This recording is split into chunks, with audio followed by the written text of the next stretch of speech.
اچھا جی، ہم نے سورۃ البقرہ جو ہے وہ آیت نمبر 96 تک کر لی تھی، ٹھیک ہے۔ اور اس میں جو ہے اللہ تعالیٰ نے پھر وہی بات بتائی کہ تم سے مختلف عہد لیے گئے تھے، بنی اسرائیل کو کہہ رہے ہیں، اور تمہیں کہا گیا تھا کہ تم نے سننا ہے اور اطاعت کرنی ہے، لیکن یہ کیا کہتے تھے، سمینا و عصینا، ٹھیک ہے۔ تو اس چیز کو بھی اللہ تعالیٰ نے ایڈریس کر کے اس کو کنڈیم کیا، اور یہ بتایا کہ ساتھ ان کو یہ بھی باور کرایا کہ تم سمجھتے ہو کہ جنت کا گھر صرف تمہارے لیے ہے اور تم اللہ تعالیٰ کے بہت مقربین میں سے ہو، تو پھر موت طلب کرو اگر تم سچے ہو۔ لیکن ساتھ ہی اللہ تعالیٰ نے کہا کہ یہ ایسا ہرگز نہیں کریں گے کیونکہ ان کو اپنے اعمال کے حوالے سے بہت اچھی طرح سے پتہ ہے، ٹھیک ہے۔ اور یہ تو بہت زیادہ دنیا کی زندگی کے حریص ہیں، ٹھیک ہے۔ اور ان میں سے اگر 1000 سال بھی زندگی کسی کو دے دی جائے، مطلب وہ چاہتے تو یہی ہے کہ 1000 سال کی زندگی دے دی جائے، لیکن کیا 1000 سال کی زندگی اگر ان میں سے کسی کو مل جائے گی تو کیا اللہ کے عذاب سے بچ جائیں گے؟ ایسا تو نہیں ہو سکتا۔ اللہ تعالیٰ تو سب کے سب اعمال بہت بخوبی دیکھنے والا ہے۔ اللہ تعالیٰ کو بہت اچھی طرح سے پتہ ہے کہ لوگ کیا اعمال کر رہے ہیں۔ اچھا، آگے اب میں آیت نمبر 97 سے پڑھ رہی ہوں۔ قل من كان عدوا لجبريل فإنه نزله على قلبك بإذن الله مصدقا لما بين يديه وهدى وبشرى للمؤمنين۔ اے نبی صلی اللہ علیہ وسلم کو کہا جا رہا ہے کہ آپ ان سے کہہ دیجئے کہ جو جبریل کا دشمن ہو، جس نے آپ صلی اللہ علیہ وآلہ وسلم کے دل پر پیغام باری تعالیٰ اتارا ہے، جو پیغام ان کے پاس کی کتاب کی تصدیق کرنے والا اور مومنوں کو ہدایت اور خوشخبری دینے والا ہے۔ من جو کانا ہے، ادوف کہتے ہیں دشمن کو، للہ اللہ کے لیے یا اللہ کا، یعنی جو اللہ کا دشمن ہے، و اور ملائکتہ اس کے ملائکہ کا، یعنی اس کے فرشتوں کا، میم لام کا، و رسلہ اور اس کے رسولوں کا، و جبریل اور حضرت جبرائیل علیہ السلام کا۔ سوری، میں نے اگلی آیت پڑھنی شروع کر دی، سوری پیچھے والی پڑھنی تھی۔ قل کہہ دیجئے، من کانا جو ہے، عدوٌ دشمن، لجبریل جبریل کا، فإنہ پس بے شک وہ، فا پس کے لیے، انا بے شک، اور ہو وہ، پس بے شک وہ، نزلہ نازل کیا اس کو، علی قلبی کا اوپر دل کے آپ کے، بِإِذْنِ اللہ ساتھ اذن کے اللہ کے۔ بازر بھی جو ہے وہ ساتھ کے لیے آ رہا ہے، اور اذن یعنی اذن یا اجازت، اللہ کے، مصدقاً تصدیق کرنے والا ہے، لیما واسطے اس کے، جو بین یدیہ درمیان میں ہے۔ ید میں آپ کو کئی دفعہ بتا چکی ہوں کہ ہاتھوں کے لیے ہے، کہ اس کے دونوں، یہ یدین تھا بیسیکلی، تثنیہ کا صیغہ تھا کہ دونوں ہاتھوں کے اس کے، اور میں نے آپ کو بتایا تھا کہ جو چیز آپ کے دونوں ہاتھوں کے درمیان ہوتی ہے وہ آپ کے سامنے ہوتی ہے۔ و اور ہدن ہدایت، و بشرا اور خوشخبری، للمؤمنین مومنوں کے لیے۔ یہ والی آیت ہم نے کرنی تھی، ٹھیک ہے۔ بشرا بھی با شین را خوشخبری کے لیے آتا ہے، ٹھیک ہے۔ اچھا، تو یہاں پہ جو ہے نا میں آپ کو تھوڑا سا جو ہے نا اس کا بیک گراؤنڈ بتا دیتی ہوں اس آیت کا، کہ یہ بات یہاں پہ کیوں کہی جا رہی ہے کہ جو جبریل کا دشمن ہے۔ اصل میں یہ ہوا یہ تھا کہ کچھ یہود علماء جو ہے نا، یہ آپ صلی اللہ علیہ وآلہ وسلم کے پاس آئے اور انہوں نے مختلف قسم کے سوالات کیے، جس طرح نبوت کی کچھ نشانیاں وغیرہ پوچھیں، اور بھی کافی لمبی سی ملتی ہے روایت کہ کیا کیا چیزیں انہوں نے پوچھی تھی۔ اصل میں یہ لوگ آتے تھے اس طرح گروپ کی شکل میں اور پوچھتے تھے، تو وہ سارے سوالات ظاہر ہے نبی صلی اللہ علیہ وآلہ وسلم نے بالکل صحیح بتا دیے ان کے جواب۔ اینڈ پہ جب انہوں نے یہ سوال کیا نا کہ یہ سب باتیں آپ کو کیسے معلوم ہوتی ہیں اور کیسے آپ کے پاس جو ہے وہ آتی ہے وحی، تو آپ صلی اللہ علیہ وآلہ وسلم نے فرمایا کہ میرے پاس اللہ تعالیٰ کے فرشتے حضرت جبرائیل علیہ السلام آتے ہیں جو یہ سب باتیں مجھے بتاتے ہیں۔ تو فوراً وہ کہنے لگے کہ یہ تو وہ اس کو تو ہم نہیں مانتے، جبرائیل علیہ السلام کو، اور یہ تو وہ فرشتہ ہے جو عذاب لے کر آتا تھا، اور ہم اس لیے چونکہ اس کو نہیں مانتے، اور ہم تو آپ کی بات بھی جو ہے اس کو نہیں مانیں گے، ٹھیک ہے۔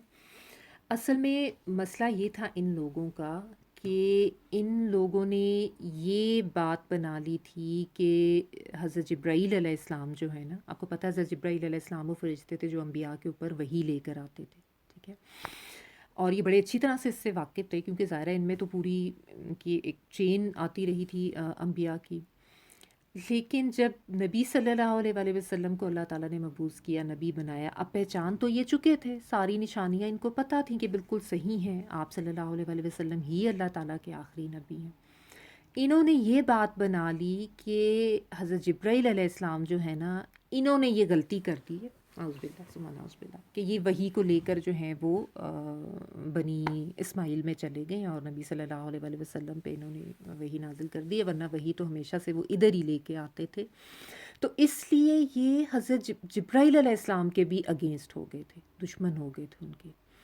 اس لیے اللہ تعالیٰ نے یہ آیت اتاری اور بتایا کہ ان کو یہ بتا دو کہ جو جبرائیل کا دشمن ہے وہ یہ سمجھ لے بہت اچھی طرح سے، اس کے اوپر یہ چیز واضح ہو جانی چاہیے کہ یہ جو کلام اللہ تعالیٰ نے آپ صلی اللہ علیہ وآلہ وسلم کے قلب پہ نازل کیا ہے نا، دل پہ نازل کیا ہے، یہ تو انہوں نے اللہ کے اذن سے یہ کیا ہے، اپنی مرضی سے تو وہ کوئی کام نہیں کرتے، کیونکہ فرشتے تو اللہ کے ایسے عبد ہیں، ان میں تو کسی کام سے انکار کرنے کی کوئی اہلیت ہی نہیں ہے، ان کو تو جو کہا جاتا ہے وہ کرتے ہیں، ٹھیک ہے نا. تو یہ چیز یہاں پہ اللہ تعالیٰ ان کو واضح کر رہے ہیں کہ جو بھی حضرت جبرائیل سے اس طرح کی دشمنی رکھ رہا ہے وہ اس چیز کو سمجھ لے کہ وہ تو انہوں نے اللہ کے اذن سے کیا، اپنی مرضی سے تو کچھ بھی نہیں کیا انہوں نے، ٹھیک ہے. تو یہ تو بیسیکلی ان کا ایک حسد تھا نا، جس کی وجہ سے انہوں نے ایک یہ آپ کہہ لیں کہ ایک بہانہ سا گھڑ لیا تھا کہ بھئی یہ امیوں میں کیوں نبی آ گیا. تو کہتے تھے یہ جو فرشتہ جو ہے یہ امیوں میں نبوت لے گیا تو اس نے جو ہے یہ تو بڑی غلطی کر دی ہے، تو ہم اس کو نہیں مانیں گے. کبھی کہتے کہ یہ تو جو ہے عذاب لاتا تھا اور یہ جنگوں میں اس طرح سے کرتا تھا، تو ہم اس کو نہیں مانیں گے فرشتے کو. حالانکہ اس سے پہلے جب وہ ان کے چین میں لاتے تھے وہی، تب تک وہ ان کو مانتے تھے، ٹھیک ہے. تو یہ ان کو سمجھایا جا رہا ہے، نبی صلی اللہ علیہ وآلہ وسلم کو اللہ تعالیٰ یہ کہہ رہے ہیں کہ یہ اس طرح کی بات کر رہے ہیں تو ان کو بتا دیں کہ یہ تو اللہ کے اذن سے ہوا ہے اس کا فیصلہ. حضرت جبرائیل علیہ السلام تو صرف اللہ کے حکم کی تعمیل میں، اللہ کے حکم کی پیروی میں ایسا کر رہے ہیں، ٹھیک ہے نا. تو یہ اور پھر ان کو ساتھ یہ بھی بتا دیں کہ جو کتاب جو نازل ہوئی ہے، جو یہ قرآن پاک جو ہے، یہ کوئی ایسی چیز تو نہیں ہے جو ان کے پاس آلریڈی موجود ہے اس کی نفی کرتی ہو. یعنی ان کے پاس جو تورات اور انجیل آلریڈی موجود ہیں، اس میں جو باتیں بتائی گئی ہیں، جو اگر آپ ان کو احکامات یا عقائد کے حوالے سے لے لیں کہ اللہ ایک ہے، آخرت پر ایمان لانا ہے، رسولوں پر ایمان لانا ہے، اور بھی جو حرام حلال کے بارے میں بتایا گیا یا جو بھی احکامات ہیں، تو وہ بنیادی احکامات تو وہی ہیں، ان کو تصدیق کرنے والی ان کی نفی نہیں کرتی. اور یا اس کی تفسیر یہ بھی کی گئی ہے کہ ان کے پاس تورات میں جو نبی صلی اللہ علیہ وآلہ وسلم کی نشانیاں بتائی گئی تھیں، یہ ایگزیکٹلی ان کی تصدیق کرنے والی ہے، اور نبی صلی اللہ علیہ وآلہ وسلم بالکل اس کا مصداق ہے. اور ان کو بہت اچھی طرح سے پتہ بھی چل گیا کہ یہ انہی جو پیشین گوئیاں کی گئی تھیں آپ صلی اللہ علیہ وآلہ وسلم کے بارے میں کہ ایک آخری نبی آئے گا، اس کے پاس کس طرح آخری کتاب بھی ہوگی. تو یہ تو ان چیزوں کی تصدیق کرنے والی ہے. تو پھر کیوں تم اس سے انکار کرتے ہو اور کیوں اس کو نہیں مانتے ہو؟ دشمنی کیوں کر رہے ہو جبرائیل علیہ السلام سے؟ یعنی یا تو کوئی ایسی نئی چیز وہ لے کر آتا نا اور تم کہتے کہ یہ تو ہمارے پاس جو چیزیں ان کی نفی کرتی ہے، پھر تو تمہارے پاس کوئی جواز بھی بنتا تھا، ٹھیک ہے نا. تو یہ تو پہلی سے نازل شدہ کتابوں کی بھی تصدیق کرنے والی ہے، ان میں جو پیشین گوئی ہیں ان کو بھی تصدیق کرنے والی ہے. اور ساتھ اللہ تعالیٰ نے یہ بھی بتا دیا ہے کہ یہ ہدایت ہے اور خوشخبری ہے، یہ جو اللہ تعالیٰ نے نازل کیا ہے قرآن. تو یہ قرآن ہدایت بھی ہے اور خوشخبری بھی ہے، لیکن کن کے لیے ہے؟ ایمان والوں کے لیے. جو ایمان لائیں گے، جو مانیں گے، انہی کو اس سے ہدایت میں ملے گی، اور انہی کے لیے یہ خوشخبری بھی لے کر آتی ہے کہ نیک اعمال کریں گے تو ان کو کس طریقے سے اللہ تعالیٰ کی طرف سے جزا ملے گی، پھر جنت کی خوشخبریاں، کامیابیوں کی خوشخبریاں. لیکن اس کے لیے ایمان ہونا ضروری ہے نا. تو جب تک یہ ایمان نہیں لائیں گے اس کے اوپر، نہ تو ہدایت پا سکیں گے، نہ اس سے کوئی خوشخبری پا سکیں گے. اور یہ صرف ان کے لیے نہیں ہے، آج بھی ہر انسان کے لیے ہے، حکم عام ہے کہ قرآن حکیم سے ہدایت اور خوشخبری وہی پا سکتا ہے جو اس کے اوپر صحیح خالص ایمان رکھتا ہو. جب ایمان ہی نہیں ہوگا، جب کوئی شک ہوگا یا اس کو نہیں مانا جائے گا اللہ کی طرف سے، تو پھر تو انسان ظاہر ہے اس سے نہ تو ہدایت پا سکتا ہے اور نہ کوئی اس کے لیے کوئی خوشخبری ہے.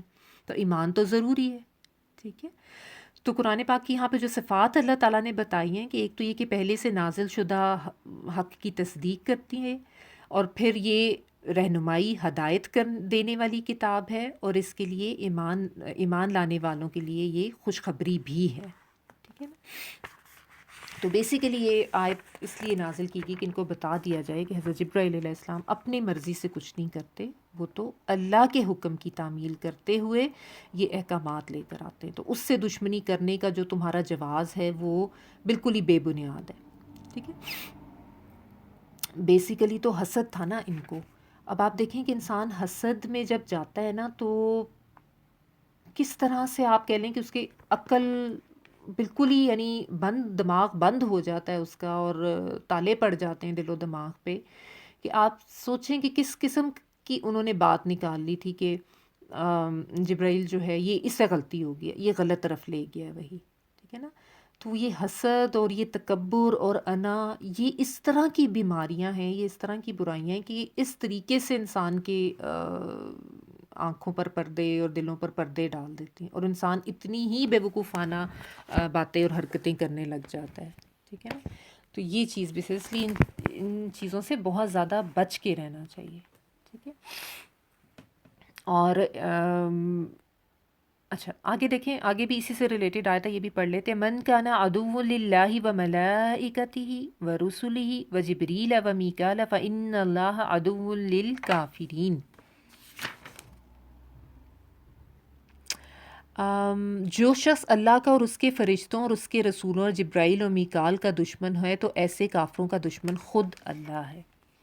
من جو کانا ہے عدوٌ دشمن للہ اللہ کا و ملائکتہ اور اس کے فرشتوں کا و رسلہ اور اس کے رسولوں کا و جبریلا اور جبرائیل علیہ السلام کا و میکالا اور میکائیل علیہ السلام کا، یہ بھی فرشتے ہی ہیں. فإنا تو بے شک اللہ تعالیٰ عدوٌ دشمن ہے. عین دال باؤ عداوت ہوتا ہے نا، اردو میں بھی ہم عداوت کا ورڈ یوز کرتے ہیں دشمنی کے لیے. للکافرین لیے کافروں کے. اللہ تعالیٰ نے اس بات کو یہاں پہ مزید واضح کر دیا کہ جو اللہ کا اور اللہ کے رسولوں کا اور اللہ کے فرشتوں کا دشمن ہے تو وہ اچھی طرح سے یہ جان لے کہ ایسا شخص یہ تو کافر ہے. کافر کا ورڈ اللہ تعالیٰ نے کہا، اور ساتھ ایک بہت بڑی وعید اللہ تعالیٰ نے بتا دی کہ ایسے کافروں کا دشمن خود اللہ تعالیٰ ہے. یہ بہت زیادہ یعنی ڈرانے والی بات ہے یہاں پہ، کیونکہ دیکھیں اللہ تعالیٰ نے جس طرح پہلے ایمان کا ذکر کیا نا کہ یہ قرآن جو ہے ہدایت ہے، خوشخبری ہے ایمان والوں کے لیے. تو ایمان کی جو شرائط ہیں اس میں تمام انبیاء پر ایمان لانا اور تمام فرشتوں پر ایمان لانا، تمام کتابوں پر ایمان لانا. کسی ایک کا انکار بھی سب کا انکار بنتا ہے. ٹھیک ہے. یہ بھی بات ان کو بار بار سمجھائی جاتی تھی کہ تم یہ کہہ کے ایمان والے ہونے کا دعویٰ نہیں کر سکتے کہ ہم تو صرف اپنے رسول کو مانیں گے اور کسی کو نہیں مانیں گے، ہم تو صرف ہمارے تک آئی ہوئی کتاب کو مانیں گے، باقی کسی کتاب کو نہیں مانیں گے. تو کسی ایک کا انکار باقیوں کا بھی انکار ہو جاتا ہے. تو یہ چیز بھی سمجھنے کی ہے. اور اللہ تعالیٰ نے یہاں پہ صرف اتنی بات نہیں کہی، اللہ تعالیٰ نے کہا کہ اگر تم اس وجہ سے جبرائیل علیہ السلام سے دشمنی کرتے ہو تو یہ سمجھ لو کہ جو بھی دشمنی کرتا ہے اللہ کا دشمن بنتا ہے، اور جو اس کے فرشتوں کے دشمن بنتا ہے اور اس کے رسولوں جبرائیل کا اور میکائیل کا. تو ایسے شخص کو یہ جان لینا چاہیے کہ اللہ تعالیٰ بھی اس کا دشمن ہے. یعنی یہ بہت زیادہ ڈرانے والی بات ہے، کوئی چھوٹی بات نہیں ہے کہ اللہ تعالیٰ نے اعلان کر دیا ایک طرح سے کہ ایسے لوگوں کے لیے اللہ تعالیٰ کی طرف سے بھی دشمنی کا اظہار، یعنی سوچیں کہ اللہ تعالیٰ کی طرف سے کس قدر غضب کا اور ناراضگی کا اظہار کیا جا رہا ہے اس آیت میں. حضرت جبرائیل علیہ السلام جو ہیں ان کا مقام و مرتبہ تمام فرشتوں میں سب سے زیادہ بلند ہے. روح القدس کا نام بھی آتا ہے ان کے لیے، اور جب ملائکہ کا ذکر آتا ہے تو ان کا علیحدہ سے ذکر آتا ہے، جس طرح سورۃ القدر میں بھی آتا ہے نا تنزل الملائکۃ والروح فیہا، تو وہاں پہ روح یعنی حضرت جبرائیل علیہ السلام ان کا علیحدہ سے ذکر کیا جاتا ہے. پھر اور بھی آپ پڑھیں گے آگے صورتوں میں. کہ بہت امانتدار فرشتہ ہے اور بہت اس کی سے ہے فرشتوں میں، یعنی بہت زیادہ ان کا بلند مرتبہ ہے حضرت جبرائیل علیہ السلام کا، وہی لے کر آتے تھے تو انبیاء پر. اور یہ جو حضرت میکائیل ہیں یہ بارش وغیرہ کے جو احکامات ہیں ان پہ معمور کیے گئے ہیں. تو میکائیل علیہ السلام جو تھے ان سے ان کو کوئی اتنا اعتراض نہیں تھا، ان کے بارے میں کہتے تھے ان کو ہم مانتے ہیں، وہ بارش لاتا ہے، رزق لاتا ہے، خیر لاتا ہے. لیکن حضرت جبرائیل علیہ السلام کے دشمن ہو گئے، تو اللہ تعالیٰ نے اس لیے دونوں کا اکٹھے ذکر کیا کہ دونوں ہی اللہ کے فرشتے ہیں. دونوں میں سے کوئی کسی ایک کے ساتھ بھی اگر دشمنی کرتا ہے تو وہی سمجھ لے کہ وہ اللہ تعالیٰ کی طرف سے اس کے لیے دشمنی کا اعلان کیا جا رہا ہے، اور ایسے لوگ کافر ہیں. ٹھیک ہے نا. بات وہی سمجھنے کی ہے کہ دیکھیں اب ان کا تکبر، انا اور حسد جو تھا نا، ان کا تکبر ان کو یہ تھا کہ ہم عالم ہیں، ہم بڑے پڑھے لکھے ہیں، ہمارے میں نبوت آتی ہے، تو امی تو ہمارے سے بڑے گئے گزرے ہیں، ان کو تو یہ بڑا کمتر سمجھتے تھے. حسد ان کو یہی ہوا کہ ان میں کیسے آ گیا نبی، ہم تو نہیں. اب حسد ہوا تو حسد کی وجہ سے انہوں نے انکار کیا، اور پھر انا اتنی ان میں تھی کہ نہیں اب ہم نے نہیں ماننا. تو دیکھیں ان کی وجہ سے کیسی عقل ان کی ماری گئی نا. یہ چیزیں انسان کو کس طرح سے برباد کرتی ہیں کہ اللہ کی فضل اور اللہ کی رحمت سے دور لے جاتی ہیں. ٹھیک ہے نا. اور فرشتے سے دشمنی لگا کے بیٹھ گئی. یعنی آپ تھوڑا سا غور کریں نا اس بات کے اوپر کہ کتنی بے عقلی کی بات یہ لوگ کرتے ہیں. اور اس سے پھر ایک چیز اور بھی پتہ چلتی ہے جو آیت میں جس طرح اللہ تعالیٰ اپنے غضب غصے کا اظہار اس میں کر رہے ہیں کہ اللہ تعالیٰ کے کوئی بھی جو مقرب ہستیاں ہیں نا، ان کے ساتھ کسی قسم کا بغض یا دشمنی رکھنا یہ اللہ تعالیٰ کی ناراضگی مول لینے والی بات ہے. اس سے اللہ تعالیٰ کا غضب ہوتا ہے. فرشتے اللہ تعالیٰ کی مقرب ہستیاں ہیں، ٹھیک ہے، اور اللہ تعالیٰ کے عبد ہیں. تو اسی طرح اللہ کا کوئی بھی ایسا مقرب بندہ، کوئی بھی ہستی، اس سے کسی قسم کی دشمنی پالنا یہ انسان کے لیے بہت نقصان دہ ہو سکتا ہے. یعنی جس طرح کوئی بھی اولیاء اللہ ہوتے ہیں نا، ان سے محبت اور ان کی تعظیم کرنا چاہیے، کیونکہ یہ حدیث قدسی ہے، صحیح بخاری میں آتی ہے، من عاد علی ولی فقد آذنتہ بالحرب. حدیث قدسی کہ جس نے میرے کسی دوست سے دشمنی رکھی تو اس سے میری طرف سے اعلان جنگ ہے. یعنی جس نے کسی میرے ولی سے، میرے دوست سے دشمنی رکھی تو اللہ تعالیٰ اعلان جنگ کر رہے ہیں کہ حرب کہتے ہیں نا جنگ کو، کہ میری طرف سے اس کے لیے کس چیز کا اذن ہے؟ آذنتہ بالحرب، حرب کا، جنگ کا اعلان جنگ ہے اس کے لیے. ٹھیک ہے. اب بات یہ کہ اللہ کے ولی یا اللہ کے دوست کون ہیں؟ اب عموماً ہمارے ذہن میں یہی آتا ہے کہ اس سے مراد کوئی ایسے لوگ ہیں جو کوئی کرامات کر کے دکھاتے ہیں، جن کا کوئی خاص قسم کا حلیہ ہوتا ہے، کوئی خاص قسم کی باتیں یا کوئی خاص جگہوں پہ وہ رہتے ہیں. ایسا نہیں ہے. اللہ کا ولی، اللہ کا دوست کوئی بھی ہو سکتا ہے جو کہ خالص ایمان لائے، جس کے اندر صحیح معنوں میں اللہ کا تقویٰ ہو، جس کے دل میں صحیح یقین کامل ہو اس ایمان پہ، اور پھر وہ اپنے عمل سے بھی اس کا بھرپور اظہار کرے، جو اللہ کی پسند کو فوقیت دیتا ہو، جو اللہ کی ناراضگی سے ڈرتا ہو، حرام حلال کا خیال کرتا ہو، اور اپنے عمل میں آگے ہو.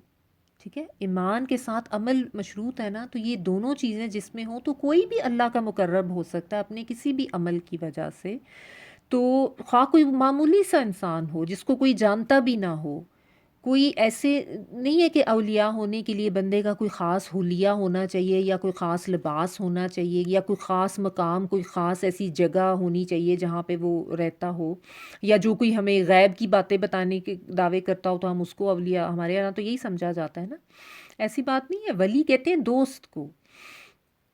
تو اگر جنہوں نے اللہ کو دوست بنایا ہوتا ہے، اور جو خود جن کا دوست خود، جن کا ولی خود اللہ تعالیٰ ہوتے ہیں، تو دوست وہ ہوتا ہے نا جس کے ذکر سے آپ کو خوشی ہوتی ہے، جس کا آپ ذکر کرتے ہیں ہر وقت، آپ کو اس سے محبت ہوتی ہے، اس کی یاد ہوتی ہے دل میں، انسان اس سے اپنی ہر چیز ڈسکس کرتا ہے، خوشی میں بھی غمی میں بھی. تو اللہ کے بھی ولی ہونے کا مطلب یہی ہے کہ ہم اللہ کا ذکر جو ہر وقت کرے، جو اللہ کی یاد ہر وقت دل میں رکھے، جو اللہ کی بات مانے. دوست کی بات مانی بھی تو جاتی ہے نا. اور جب کوئی دکھ ہو، کوئی غم ہو یا کوئی خوشی ہو تو اللہ کو ہی یاد کرے. ہر وقت اللہ کو یاد رکھے اور پھر محبت بھی ہو. ٹھیک ہے، تو ایمان بھی اور عمل سے اس کا اظہار بھی ہو. دل میں بھی اللہ کی یاد، زبان پر بھی اللہ کا ذکر، اور عمل بھی جو ہے وہ اللہ تعالیٰ کے احکامات کے مطابق ہو. تو کوئی بھی اللہ تعالیٰ کا دوست ہو سکتا ہے. اب کون کتنا اپنے عمل میں آگے آگے جاتا ہے یہ تو اللہ تعالیٰ ہی زیادہ بہتر جانتے ہیں. ٹھیک ہے نا. تو اللہ کا ولی کوئی بھی ہو سکتا ہے، لیکن جو اولیاء اللہ ہیں ان کی تعظیم اور ان سے محبت رکھنی چاہیے. کیونکہ بعض دفعہ یہ ہوتا ہے کہ انسان نادانی میں جو ہے نا، ہوتا ہے نا عموماً لوگ یا تو مذاق اڑانا شروع کر دیتے ہیں یا خام خواہ کا کوئی حسد یا خام خواہ کا کوئی دشمنی رکھتے ہیں. تو تھوڑا محتاط رہنا چاہیے، احتیاط کا رویہ اپنانا چاہیے. یہ لوگ بھی اسی طرح کرتے تھے نا، اور فرشتے اللہ کی مقرب ہستیاں تھے. تو انسانوں میں سے بھی اگر کوئی اللہ کے قریب ہے یا اللہ کے ولی ہے تو اللہ تعالیٰ کو نہیں پسند کہ اس کے ساتھ کسی قسم کی دشمنی کی جائے اور اس کے لیے دلوں میں کوئی بغض رکھا جائے، کوئی عناد رکھا جائے، کوئی حسد رکھا جائے. ٹھیک ہے، تو محتاط ہونا چاہیے. اور اللہ تعالیٰ نے اس کو کفر بھی کہا ہے. فَإِنَّ اللَّهَ عَدُوٌّ لِّلْكَافِرِينَ، یعنی ایسے لوگ کافر ہیں، انکاری ہیں، وہ نہیں مانتے ہیں. ٹھیک ہے نا.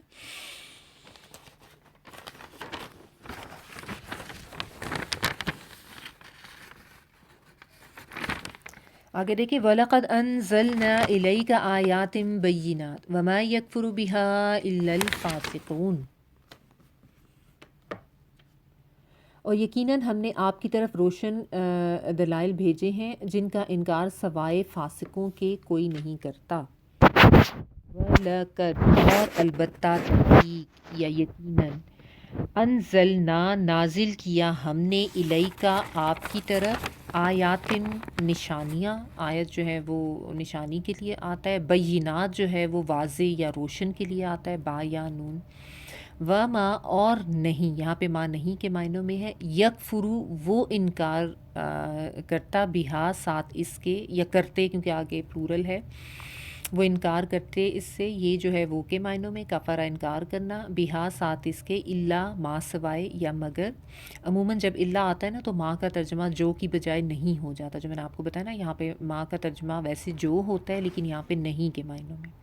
الفاسقون، فاسق، فاسین قاف، فسق کرنے والا. فاسق، فاسق کہتے ہیں جو حدود توڑنے والا ہوتا ہے. کھجور کا چھلکے سے پھٹ کے باہر آنا جو ہے نا، اس کے لیے بھی یہی ورڈ یوز ہوتا ہے. تو شرعی حدود سے باہر آنے کے معنوں میں فاسقون. تو یہ ایک طرح سے اللہ تعالیٰ ان کے فاسق ہونے کی دلیل دے رہے ہیں کہ کیا ہے ان کی، کہ ہم نے تو آپ کی طرف روشن آیات، واضح آیات جو ہیں وہ نازل کی ہیں. یہ کتاب جو ہے یہ واضح نشانیاں ہیں اور یہ اتنی واضح ہیں، اتنی روشن ہیں کہ صاف پتہ چل رہا ہے کہ یہ اللہ تعالیٰ کی طرف سے ہیں. یہ ایسی باتیں ہیں اور یہ اس طرح کی آیات ہیں کہ ان کے بارے میں کوئی شک نہیں کر سکتا. یہ تو جو باتیں کرتے ہیں اپنے حسد کی بنا پر کرتے ہیں اور اپنی تکبر کی بنا پر کرتے ہیں، ورنہ اللہ کی باتیں اور اللہ کی آیات تو بہت زیادہ روشن ہیں اور ان میں کوئی ایسی بات بھی نہیں ہے کہ سمجھ نہ آئے، کچھ ایسی مشکلات بھی نہیں ہیں. پھر بھی لوگ انکار کرتے ہیں، اصل میں عمل نہیں کرنا چاہتے نا. جب نیت عمل نہ کرنے کی ہو تو پھر انسان کے یہی حربے ہوتے ہیں کہ وہ مختلف طریقے سے ہیلے بہانے کرتا ہے اور انکار کرتا ہے جب عمل نہیں کرنا چاہ رہا ہوتا. تو اللہ تعالیٰ نے ایسے لوگوں کو ان کے لیے کفر کا ورڈ بھی یوز کیا، وما یکفروا بہا، اور پھر الا الفاسقون، کہ یہ فاسق ہیں، یہ حدود توڑنے والے ہیں، یعنی یہ اپنی حد سے آگے بڑھنے والے ہیں. کیونکہ فاسق وہ ہوتا ہے نا جو اللہ تعالیٰ کی حدود کو توڑتا ہے. تو یہ بات اللہ تعالیٰ ان کو کہہ رہے ہیں کہ یہ تو جس طرح پچھلے بھی اللہ تعالیٰ نے بتایا نا کہ مصدقا لما بین یدیہ، یہ تو تصدیق کرنے والی ہے جو ان کے پاس آلریڈی چیزیں ہیں. تو اس پہ تو ان کو بہت جلدی اور فوری ایمان لانا چاہیے تھا، کیونکہ یہ کوئی ایسی نئی چیز نہیں ہے، ان کو آلریڈی پتہ ہے کہ یہ بالکل اللہ کی ہی کتاب اور اللہ کی ہی مبعوث کرتا نبی ہے، ٹھیک ہے۔ پھر بھی یہ کبھی جبرائیل کے سے دشمنی کرتے ہیں، کبھی نبی صلی اللہ علیہ وآلہ وسلم سے دشمنی کرتے ہیں، ان کا انکار کرتے ہیں، قرآن کی اتنی واضح روشن آیات کا انکار کرتے ہیں، تو یہ تو سب کچھ جانتے بوجھتے کر رہے ہیں، تو یہ فاسق ہیں جس کو پتہ ہے کہ کیا حدود ہے، لیکن پھر بھی وہ ان حدود کا خیال نہیں رکھتا اور حدود کو توڑتا ہے۔ جی آگے آیت نمبر 101 سوری 100 أَوَكُلَّمَا عَاهَدُوا عَهْدًا نَبَذَهُ فَرِيقٌ مِّنْهُمْ بَلْ أَكْثَرُهُمْ لَا يُؤْمِنُونَ، یہ بھی دونوں بہت امپورٹنٹ آیات ہیں، اور سے سنیں۔ یہ لوگ جب کبھی کوئی عہد کرتے ہیں تو ان کی ایک نہ ایک جماعت اسے توڑ دیتی ہے، بلکہ اکثر ان میں سے ایمان نہیں لاتے ہیں۔ کیا بھلا، کلما جب کبھی، آہدو انہوں نے عہد کیا، عہدن کوئی عہد وعدہ، عین ہا دال یہی ورڈ ہے، نبذہو پھینک دیا اس کو، نبذہ یہی روٹ ورڈ ہے، نون با اور زال، اس کا مطلب ہوتا ہے پھینک دینا، جیسے کوئی غیر اہم سمجھ کے کسی چیز کو پھینک دیا جاتا ہے نا۔ فریقن فرقہ، فا را قاف ایک گروہ، من ہم ان میں سے، ہم ان کے لیے اور من سے، تو من ہم ان میں سے، یعنی ان میں سے ایک گروہ نے اس کو پھینک دیا۔ کس کو پھینک دیا؟ عہد کو، کوئی عہد، کوئی بھی وعدہ یا کوئی بھی جو بھی ان سے کانٹریکٹ وغیرہ کیا گیا۔ بلکہ اکثرہم اکثر ان میں سے، لا نہیں یؤمنون وہ ایمان لاتے۔ اب یہاں پہ اللہ تعالیٰ جو ہے وہ یہ بتا رہے ہیں ان کو کہ ان کی روش ہی یہی رہی ہے بنی اسرائیل کی، کہ جب کبھی بھی یہ کوئی عہد کرتے ہیں نا تو ان میں سے ایک گروہ ایسا ہے جو اس کو توڑ دیتا ہے، ٹھیک ہے۔ اور پیچھے آپ نے دیکھا ہے کہ کئی عہدوں کا ذکر کیا گیا، کئی وعدوں کا جو ان سے لیے گئے تھے، ویسے بھی لیے جاتے تھے، پھر طور پہاڑ کو بھی معلق کر کے لیا گیا، اور بھی بہت سی چیزیں ان کو بتائی جاتی تھی، لیکن یہ عہد کر لیتے تھے بٹ اس کو توڑ دیتے تھے، کبھی اس کو پورا نہیں کرتے تھے، ٹھیک ہے۔ اور یہ معاملہ ان کا اپنے نبی کے ساتھ بھی رہا تھا، یعنی حضرت موسیٰ علیہ السلام اور دیگر انبیاء جو بھی آئے، ان کا یہی معاملہ رہا، یہ اپنے عہد کی پابندی کبھی نہیں کرتے تھے، اس سے ہٹ جاتے تھے، اور یہی ان کے فاسق ہونے کی دلیل دی جا رہی کہ وہ کیا کیا کچھ کرتے تھے۔ واضح روشن آیات ابھی آ رہی ہیں، ان کا بھی انکار کرتے ہیں، اور جب ان سے کبھی بھی کوئی عہد لیا گیا تو وہ اس عہد کو بھی توڑتے ہیں۔ فاسق وہی ہوتا ہے نا جو حدود کو توڑتا ہے۔ تو اللہ تعالیٰ یہ کہہ رہے ہیں کہ ان کا معاملہ یہی تھا، یعنی اپنے نبی کے ساتھ بھی یہی کرتے تھے، اپنی کتاب سے بھی یہی معاملہ ان کا رہا کہ انہوں نے اسی طرح سے اس کو پھینک دیا، یعنی بے وقت سمجھ کے، اور ایک غیر اہم چیز سمجھ کے اس کو پھینک دیا، اس کو اہمیت نہیں دی۔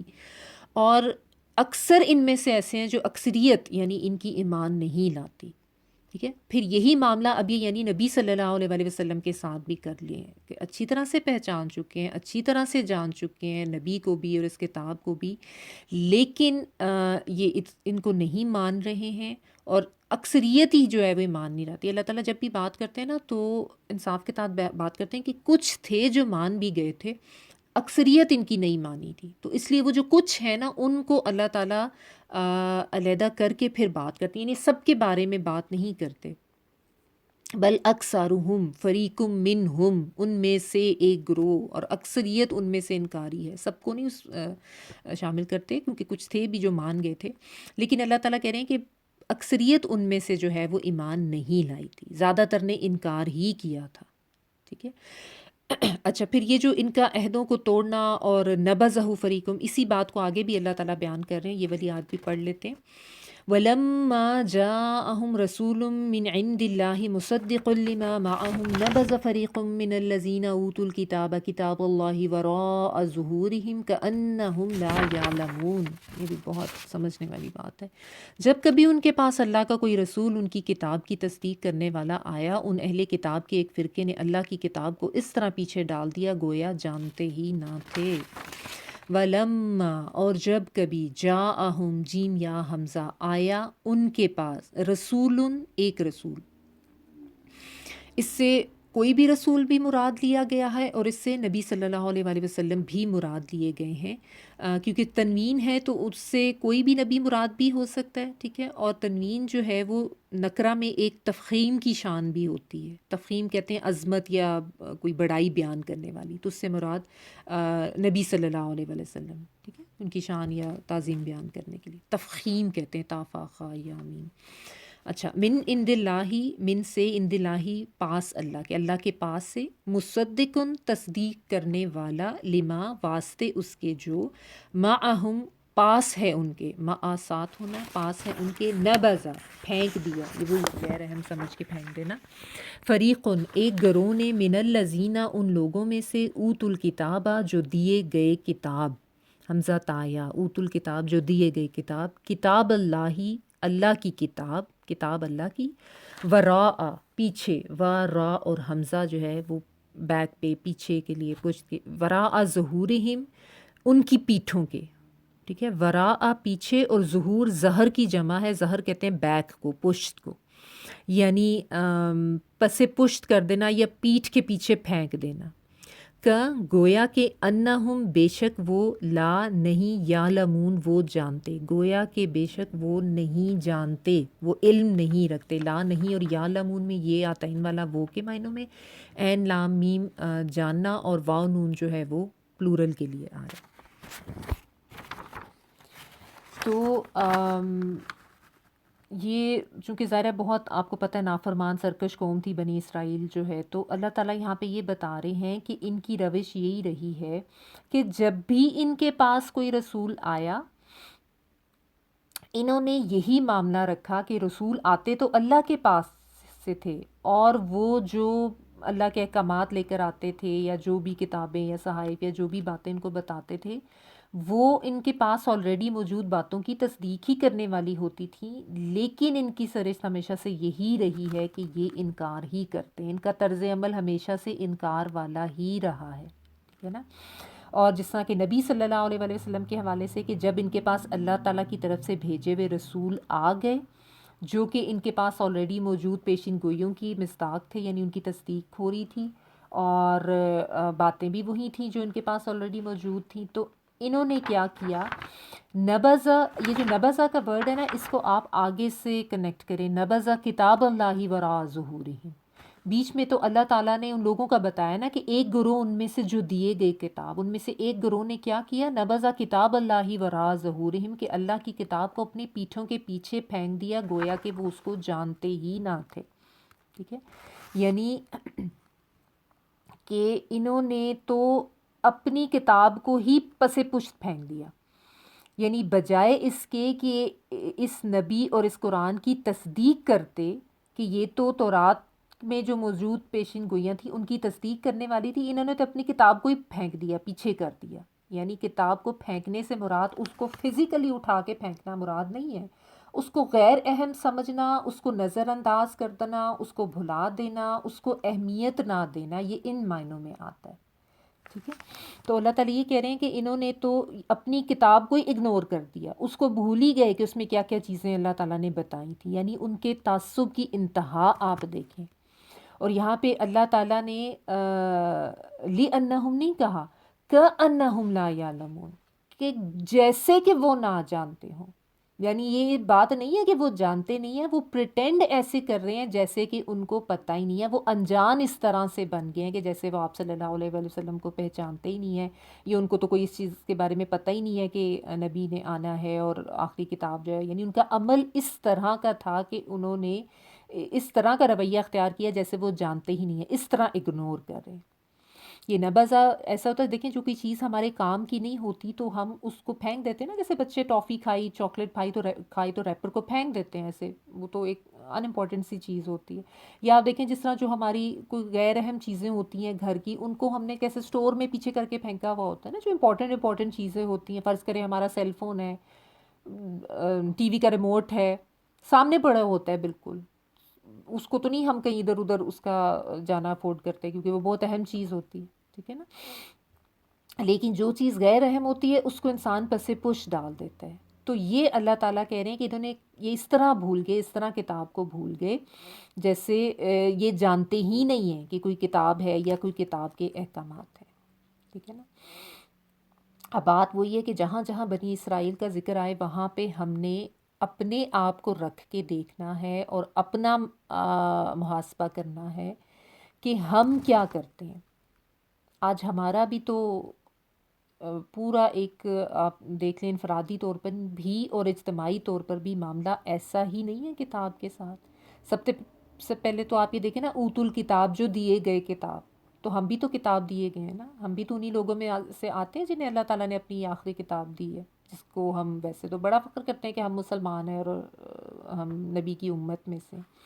لیکن حال ہمارا بھی یہی ہے کہ ہم نے بھی قرآن کو ایسے ہی پس پش ڈال دیا ہوا ہے جس طرح کہ ان لوگوں نے ڈالا تھا. دوسری کتابوں کی اہمیت ہمارے ہاں بہت زیادہ ہے، ان کو ہم نے بہت سامنے سجا سجا کے بھی رکھا ہوا ہے. جتنے جو دنیاوی علوم ہیں ان کے حصول کے لیے ہم پوری محنت سے، پوری قوت سے کوشاں رہتے ہیں اور اس کے لیے بھاگتے ہیں، دوڑتے ہیں، محنت کرتے ہیں، لیکن قرآن کے علم کے لیے ہم نہیں بھاگتے ہیں. تو یہ جو آیت کے الفاظ ہیں نا، نبذا فریقہم من الذین اوتوا الکتاب کتاب اللہ وراء ظہورہم، اس کے اوپر غور کریں ذرا اور پھر اپنے اوپر رکھ کے بہت آنیسٹلی جو ہے نا اپنے انالیسس کریں کہ کیا ہم بھی انہی لوگوں میں نہیں آتے جنہوں نے کتاب کو اسی طرح پس پش ڈال دیا ہوا ہے. اور اسی لیے یہی چیزیں تو پھر قوم کے زوال کا باعث بنتی ہیں.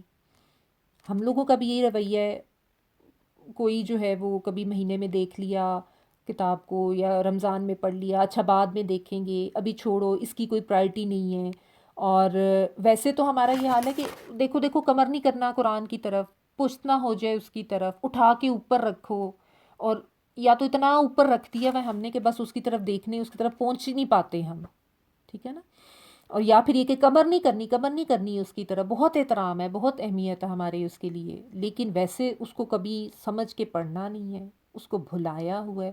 یہ آنیسٹلی ہم سب اپنے اپنے انالیسس کریں نا کہ ہم دنیا کے امتحان کے لیے کتنی کتابیں پڑھتے ہیں اور آخرت کے امتحان کے لیے کتنی پڑھتے ہیں. ہم اپنی زندگیوں میں بھی دیکھیں اور اپنے بچوں کی زندگیوں میں بھی ہم دیکھیں کہ ہمارے جو اتنے، ہم سمجھتے ہیں کہ ہمارے بچے ماشاءاللہ بڑے ویل ایجوکیٹڈ ہیں، ہم نے ان کو بہت اچھے پرائیویٹ سکولز میں پڑھایا ہے، کالجز میں یا یونیورسٹیز میں پڑھایا ہے. ٹھیک ہے نا. لیکن یہ ہے کہ چیک کریں کہ ہمارے بچے قرآن حکیم اور اس کے علم سے کتنا واقف ہیں. دنیاوی علوم میں تو ٹھیک ہے، بہت ویل ایجوکیٹڈ ہے. بچوں کی بک شیلفس میں جا کے چیک کریں کہ قرآن پاک ہے بھی پڑھا ہوا یا نہیں، اور ہے تو کہاں پڑھا ہوا ہے. ہمارے بچوں نے اگر فرینچ سیکھنی ہو، جرمن سیکھنی ہو، چائنیز سیکھنی ہو، اس کا وہ اظہار کریں تو ہم اتنے خوش ہوتے ہیں اور اتنا ہم فخر کرتے ہیں، واؤ ہمارا بچہ تو بڑا جناب ذہین ہے اور وہ تو یہ سیکھنا چاہ رہا ہے. عربی کی طرف تو کبھی نہ ہمارا دھیان گیا سیکھنے کے لیے، نہ بچوں کا. ٹھیک ہے نا. تو یہ بات وہی ہے سمجھنے کی کہ ہمارا کیا معاملہ ہے اللہ تعالیٰ کی اس کتاب کے ساتھ. ہم بھی اوت الکتاب میں آتے ہیں، ہمیں بھی کتاب دی گئی، ہمیں بھی ہدایت دی گئی. ہم لوگوں نے کیا کیا اس کتاب کے ساتھ؟ ان آیات کو ایسے پڑھ کے نہیں ہم جا سکتے کہ یہ تو بنی اسرائیل کی بات ہو رہی ہے کہ ان سے جب بھی عہد لیا گیا انہوں نے عہد توڑا. ہم اپنے عہد کو پورا کرتے ہیں. جب ہم لا الہ الا اللہ پڑھتے ہیں تو ہم ایک عہد ہی کر رہے ہوتے ہیں نا. ہمیں سے ہر کوئی یہ کہتا ہے کہ ہم مسلمان ہیں. مسلمان ہونا جو ہے وہ تو ایک ذمہ داری کا نام ہے. ہم نے بھی عہد کیا ہوا ہے، ہمیں بھی کتاب دی گئی ہے، تو کیا ہم نے بھی اس کو اسی طرح غیر اہم سمجھ کے، واقعی جس طرح وہ چاکلیٹ یا ٹافی یا بسکٹ کھا کے اس کا ریپر پھینک دیا جاتا ہے نا، اور وراء ظہورہم، اس کا بھی غور کریں، اپنی پیٹھوں کے پیچھے ہی ڈالا ہوا ہے. اب ظاہری طور پہ ہم کہیں گے اس کی طرف پشت نہ کرو، اس کی طرف بیک نہ کرو، احترام کرو قرآن کا، لیکن ویسے مانوی طور پہ ہم نے اس کو پس پشت ہی ڈالا ہوا ہے.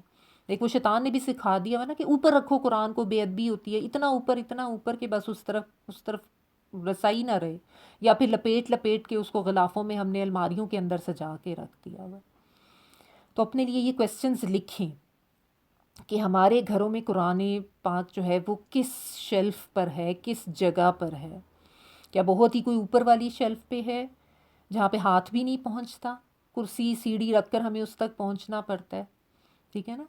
اور اپنے بچوں کے حوالے سے بھی اس کو چیک کریں. پھر یہ بھی دیکھیں کہ اگر آپ کو جواب ملتا ہے نا کہ نہیں سامنے ہی پڑا ہوتا ہے، اتنا دور تو ہم نے نہیں رکھا، تو اگر سامنے ہے تو پھر یہ کویسچن لکھیں اپنے لیے کہ ہم اس کو کتنی دفعہ پڑھتے ہیں. سال میں ایک دفعہ پڑھتے ہیں، مہینے میں ایک دفعہ پڑھتے ہیں، یا ہفتے میں، یا ہر روز بس وہ ایک جو بعض لوگوں کا ہوتا ہے نا، کوئی ایک وظیفہ رکھا ہوا ہے، ایک سورہ یاسین پڑھ لی بس روز کے روز، وہ بڑی کافی ہو جائے گی. اور پڑھتے ہیں تو ہم اس کو سمجھ کے کتنا پڑھتے ہیں. روزانہ اگر پڑھتے ہیں تو سمجھ کے کتنا پڑھتے ہیں، کتنی دفعہ ہم نے اس کے ترجمے اور اس کے تفسیر کو سمجھنے کی کوشش کی. اللہ تعالیٰ نے کیوں بھیجی تھی یہ کتاب؟ ایسے ہی بھیج دی، کوئی اس کا فائدہ نہیں تھا، کوئی اس کی ضرورت نہیں تھی کہ بس عربی میں پڑھ لو. کبھی بچوں کو ہم نے بچپن میں بس وہ ایک ایک دفعہ پڑھا دیا ہوا تو ہم سمجھتے ہیں وہی کافی ہیں. اب تو بس دنیا کی علوم حاصل کرنے ضروری ہیں.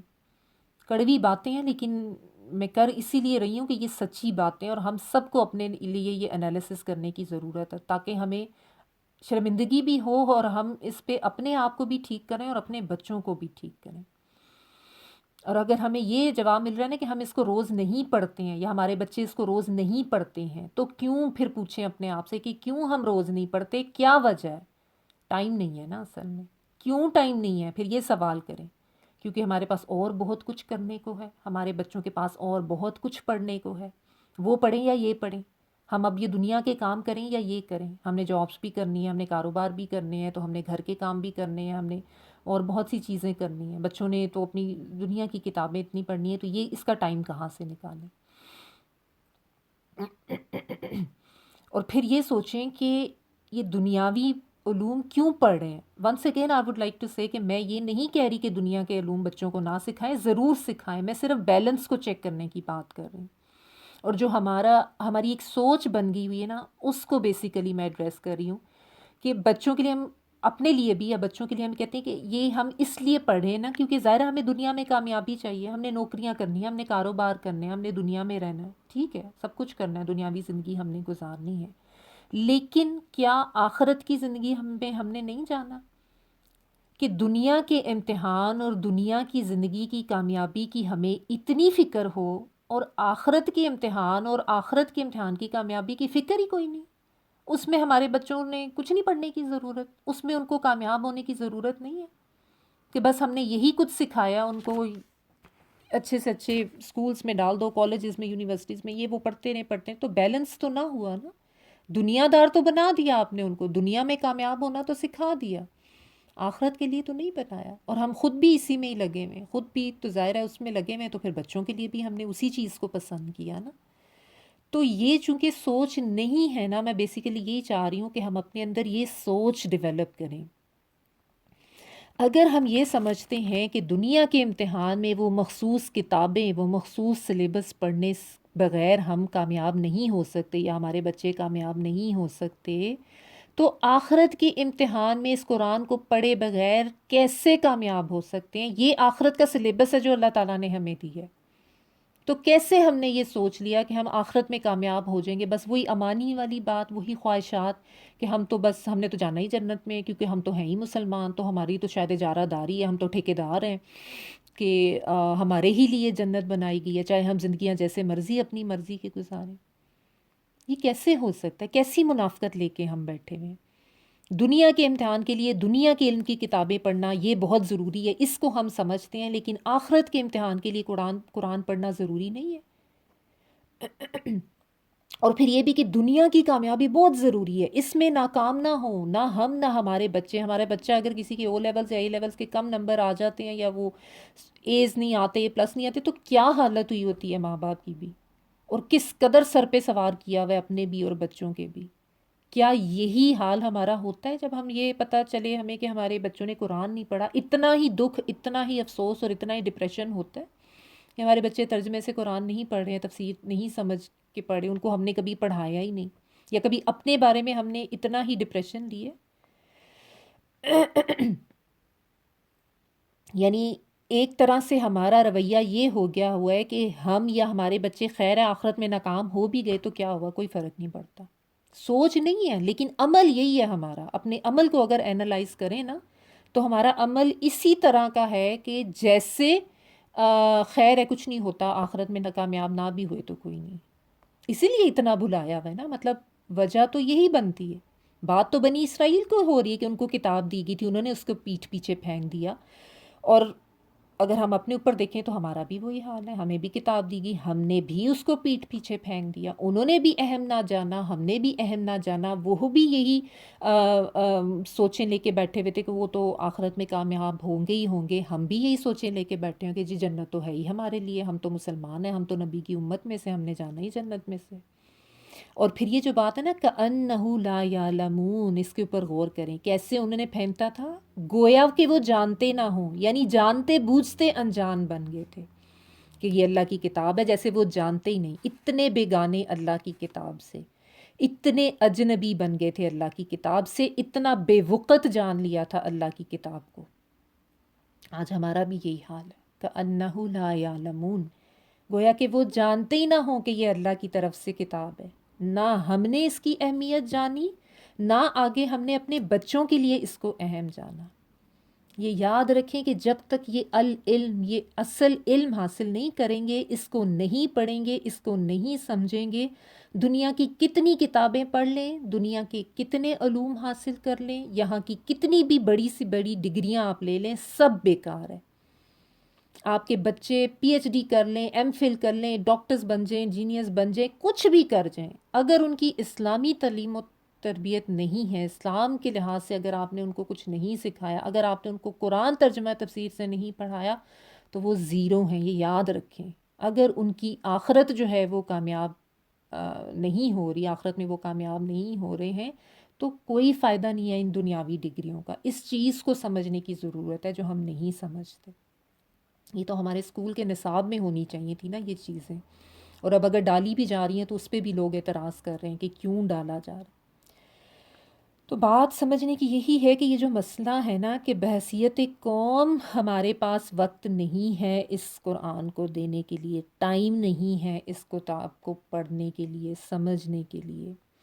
دوسری سب چیزوں کے لیے ہے, دوسرے سب علوم کے لیے بھی ہے, دوسرے سب کاموں کے لیے بھی ہمارے پاس وقت ہے, اور دنیا کے لیے ہم تکلیفیں بھی اٹھائیں گے, ہم راتیں بھی جاگیں گے, ہم محنت بھی کریں گے, ہم بچوں کی دنیاوی علوم کے حصول کے لیے سب کچھ کریں گے, پیسہ پانی کی طرح بہائیں گے, ان کو ٹیوشنز لگوا رہے ہیں, ان کو ادھر بھیج ادھر بھیج, اعلیٰ سے اعلیٰ قسم کے انسٹیٹیوٹ میں, اس کے لیے ہم کتنا خوار ہوتے ہیں آنیسٹلی دیکھیں, اور اس قرآن پڑھانے اور سمجھانے کے لیے ہم کتنا خوار ہوتے ہیں اپنے بچوں کے لیے.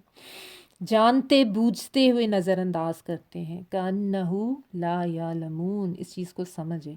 یہ جو دو الفاظ ہیں نا, نبذ فریق من الذین اوتوا الکتاب کتاب اللہ وراء ظہورہم کأنہم لا یعلمون, اس کے اوپر بہت غور کرنے کی ضرورت ہے. ٹھیک ہے, یہ سارے سوالات میں نے لکھوائے ہیں نا, ان کو صرف نوٹس میں نہیں لکھنا, ان کے اوپر پڑھ پڑھ کے غور کریں. کہاں ہے کتاب, ہمارے گھروں میں کس جگہ پر ہے, ہماری زندگیوں میں کس جگہ پر ہے, ہمارے اعمال میں کس جگہ پر ہے, اور پھر ہمارے بچوں کی زندگیوں میں, ان کے کمروں میں, ان کی شیلفز پہ اور ان کے اعمال میں کہاں پر ہے, اور ہماری کیا ایفرٹ ہے اس قرآن کو خود سمجھ کے پڑھنے میں اور اپنے بچوں کو سمجھا کے پڑھانے. ٹھیک ہے, اللہ تعالیٰ ہم سب کو توفیق عطا فرمائے کہ ہم اس کو سمجھ خود بھی پڑھیں, بچوں کو بھی پڑھائیں, اور اس کی طرف سے اس طرح سے نظر انداز کرنے والا رویہ نہ رکھیں. اور یہیں پہ بھی آج کا لیکچر رکھتے ہیں. باقی کل کی آیات بھی بہت امپورٹنٹ ہے, وہ جادو ٹونے کے حوالے سے انشاءاللہ اس کو ہم کل کریں گے, so don't miss tomorrow class. ابھی ایسا کرتے ہیں کہ اس کی ہم تلاوت سن لیتے ہیں. اسمارا تلاوت آن کر دو.